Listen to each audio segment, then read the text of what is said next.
Kembali bersama kami dalam Selamat Pagi Malaysia dan kita akan berbincang selepas ini tentang Hari Pengurusan Tanah Negara 2014 dan bersama saya di studio untuk membincangkan isu ini Timbalan Ketua Pengarah Tanah dan Galian Persekutuan yang berbahagia Datuk Dr. Salehuddin Ishak. Terima kasih Datuk kerana bersama kami dalam Selamat Pagi Malaysia. Selamat pagi dan terima kasih Terence kerana beri peluang kepada Jabatan Ketua Pengarah Tanah dan Galian Persekutuan untuk berkongsi perkembangan terkini dalam pentadbiran tanah negara. Ketika saya di bangku sekolah dulu belajar undang-undang, saya difahamkan bahawa kita menerapkan National Land Code yang diguna pakai oleh sistem British terdahulu, memberikan kita satu sistem yang agak spesifik dan yang agak berkesan dalam menguruskan tanah di negara ini. Bagaimana sistem itu telah berevolusi dari tahun ke tahun sehingga kini tahun 2014? Sebenarnya pentadbiran tanah di Malaysia ni antara yang tertua di kalangan pentadbiran di dalam sistem pentadbiran negara. Sebelum kedatangan British pun sudah ada satu sistem pentadbiran tanah dan sistem tersebut masih berjalan. Cuma ketika kehadiran British, penjajah telah memberikan satu nafas baru dalam bentuk perundangan yang bertulis dan teratur. Banyak daripada institusi asal masih lagi kekal sehingga hari ini. Cuma kita melihat perubahan demi perubahan untuk menangani masalah dan keperluan semasa. Dan di dalam sambutan Hari Pengurusan Tanah Negara ini, kita ingin berkongsi perkembangan semasa, isu semasa, keperluan negara dalam mentransformasikan pentadbiran tanah mengikut keperluan terkini dan masa hadapan negara. Kita akan dapat melihat berbagai persidangan sebenarnya berjalan ketika Hari Pengurusan Tanah itu sendiri. Antaranya persidangan pentadbir tanah yang ke-21 dan antara pengisian persidangan-persidangan ini yang bakal berlangsung serentak antaranya ketika Hari Pengurusan Tanah yang akan berjalan dari 30 November hingga 2 Disember. 2 Disember. Jadi agak panjang juga, tempoh 3 hari digunakan untuk bersidang. Apakah sebenarnya kandungan setiap satu persidangan ini? Apa-apa pun, ketiga-tiga kita ada 5 program. Nombor 1 ialah persidangan pentadbir tanah. Yang kedua, persidangan penggerak pentadbiran tanah. Yang ketiga, persidangan konvensyen tanah negara. Yang keempat, penyampaian sijil star rating pentadbiran tanah. Dan yang kelima ialah pameran inovasi pentadbiran tanah. Semuanya ialah mesej kelima-lima program ni ialah untuk penyediaan terutamanya pentadbir dan penggerak pentadbiran tanah sama ada kerajaan dan juga swasta untuk menghadapi keperluan akan datang negara. Sebab suasana pentadbiran tanah akan datang adalah lebih mencabar. Kita lihat projek-projek besar negara sebagai contoh projek MRT, projek-projek mega, semuanya memerlukan tanah dan memerlukan kepantasan dan tindakan yang efektif. Di samping itu juga kita sedang berhadapan dengan satu keperluan mendesak negara sekarang ialah untuk meletakkan negara di kalangan negara paling berdaya saing. Dan kita lihat Malaysia sudah berada di tangga yang selesa. Tapi pentadbiran tanah merupakan salah satu daripada komponen menentukan kedudukan negara. Jadi kita nak menyedarkan atau berkongsi pengalaman dengan semua pihak yang terlibat dalam pentadbiran tanah. Inilah keperluan kita, masa depan negara kita. Dan pentadbiran tanah tidak boleh dilihat sebagai isu kampung, tapi isu nasional dan isu keperluan perdagangan antarabangsa sekarang ini. Mungkin untuk penonton di rumah, mereka lebih akrab dengan terma seperti nilai hartanah dan sebagainya. Adakah terdapat kaitan secara langsung dengan nilai sesuatu hartanah itu ataupun sebidang tanah mungkin dengan pengurusan tanah dan juga pentadbiran tanah? Memang pasti, memang jelas. Sebab tanah ni sebagai saya quote and quote mungkin termasuk dalam basic needs, keperluan asas. Jadi apabila negara sudah mencapai satu tahap, rakyat Malaysia sudah sampai satu tahap yang selesa dalam pencapaian masing-masing, nilai tanah semakin meningkat dan kita percaya dalam tempoh terdekat, walaupun tidak kelihatan sekarang ni, hartanah akan menjadi satu komoditi yang diperdagangkan. Dia bukan lagi hanya basic needs, bukan lagi keperluan asas. Jadi apabila dia menjadi satu komoditi, kita menghadapi dua perkara. Yang pertama ialah kepantasan, dan yang kedua integriti ataupun keamanahan. Kita mahu semua transaksi hartanah, oleh kerana hartanah ni bernilai tinggi, mesti selamat, mesti terjamin, dan hak semua pihak terjamin.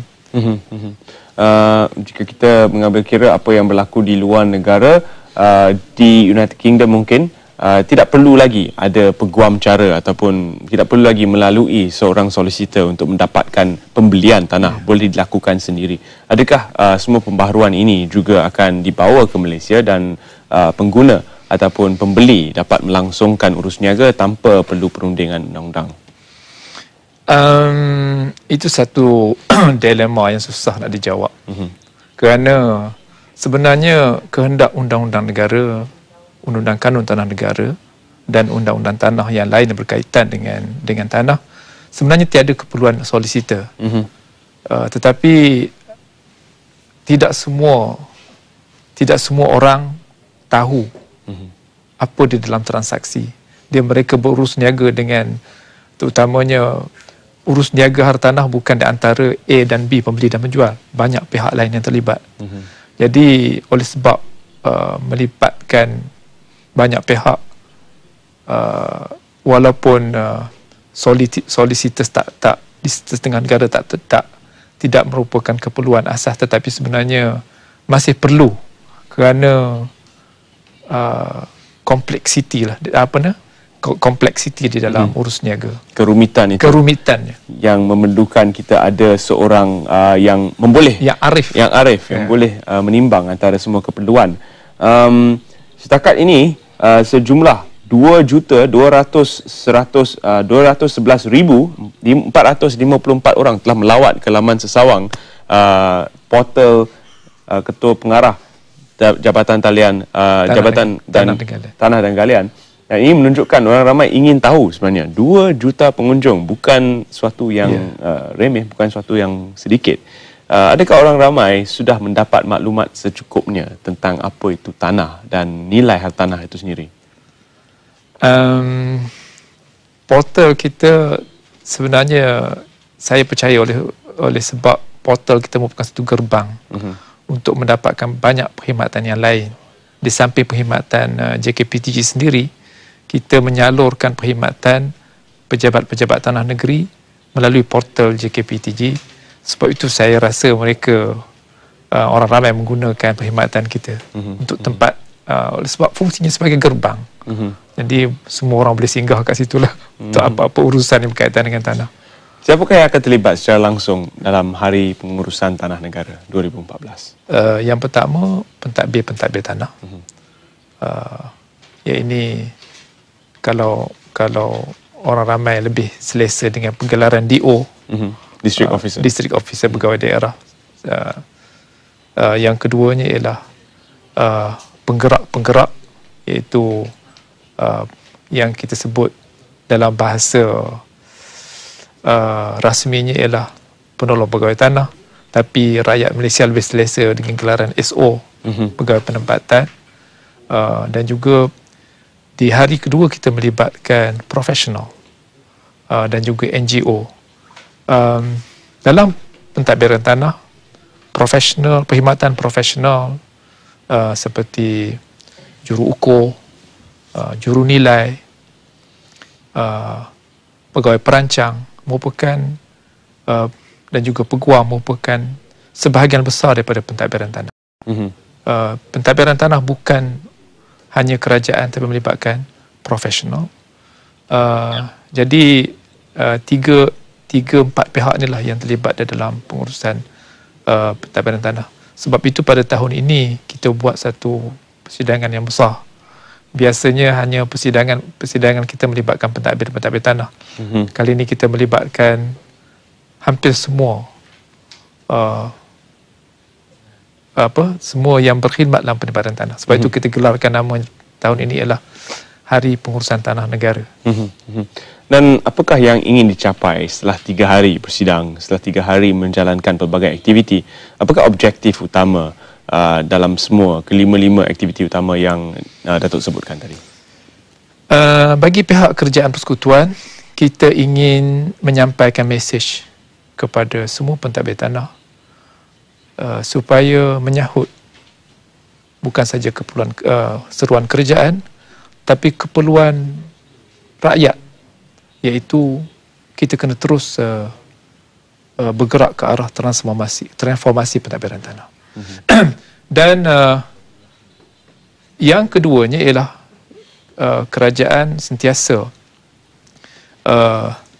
menambah baik sistem pentadbiran, termasuk terutamanya undang-undang, dan kita sedang menggubal pindaan kepada 2 undang-undang besar pentadbiran tanah, iaitu Kanun Tanah Negara dan Akta Pengambilan Tanah. Melalui engagement kita dengan NGO dan profesional pada hari kedua, kita berharap kita mendapat maklum balas terutamanya daripada rakyat, apakah yang mereka mahu dalam bentuk perundangan baru pentadbiran undang-undang tanah negara. Kerana tanah adalah darah daging kita. Kita hendak mendengar daripada semua lapisan masyarakat apa yang mereka perlu di dalam bentuk baru pentadbiran tanah yang akan datang. Seperti kata Datuk tadi, tanah bukan lagi satu keperluan asas tapi sudah berkembang lebih daripada itu, dan kini boleh dikatakan juga satu industri secara sendirinya. Adakah GST pada tahun 2015 memberikan impak kepada industri ini?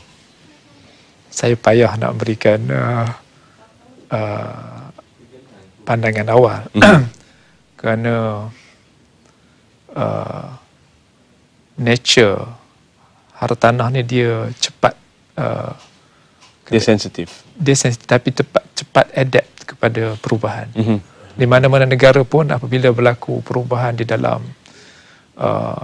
iklim ekonomi, hartanah akan cepat mengubah suai. Bila cepat berubah suai, kita tak nampak. Sama ada GST itu memberikan nilai tambah atau memberikan kos tambahan dalam masa yang dekat dan masa yang pendek, pasaran tanah dia akan berubah suai sendiri. Jadi kalau mungkinlah ada yang memberikan sedikit sungutan, tetapi saya percaya dalam beberapa bulan pasaran hartanah akan mengubah suai dirinya sendiri.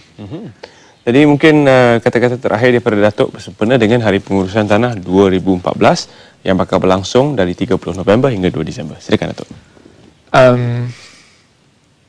Yang pertama, seperti saya katakan tadi, kita mengajak semua pentadbiran tanah di negara. Kita ada 97 pejabat tanah seluruh negara, seluruh semenanjung Malaysia, 120 campur Sabah dan Sarawak. Marilah kita bersama-sama bergerak ke arah satu arah transformasi pentadbiran tanah supaya mencapai apa yang dikehendaki oleh rakyat.